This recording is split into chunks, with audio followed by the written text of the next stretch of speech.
بسم اللہ الرحمن الرحیم۔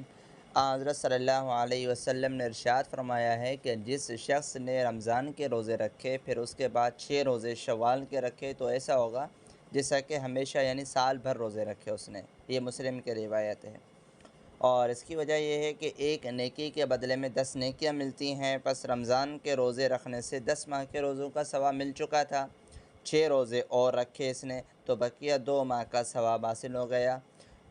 اور ایسے ہی جو ہے وہ ماہ شوال کے یہ جو روزے ہیں ان کی بڑی فضیلت ہے، اور ان 6 روزوں کی فضیلت دیگر جو نفلی جو روزے ہیں ان سے بہت زیادہ ہے، جن کو شش عید کے روزے کہتے ہیں۔ لیکن اس میں بعض لوگ یہ سمجھتے ہیں کہ اگر ان کو عید کے اگلے ہی دن سے شروع کر دیں تب تو بہت ہی زیادہ ثواب ملتا ہے، ورنہ نہیں ملتا، تو یہ ان کا خیال غلط ہے۔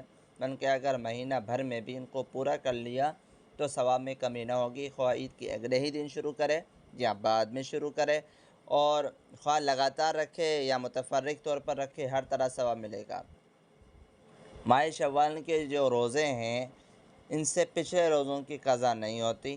بعض لوگ ان 6 روزوں میں اپنے پچھلے قضا کے روزوں میں شمار کر لیتے ہیں کہ شش عید کے روزے بھی ہو گئے اور قضا بھی ادا ہو گئی، تو خوب سمجھ لو کہ ان میں قضا کی نیت کرنے سے وہ فضیلت شش عید کی حاصل نہ ہوگی۔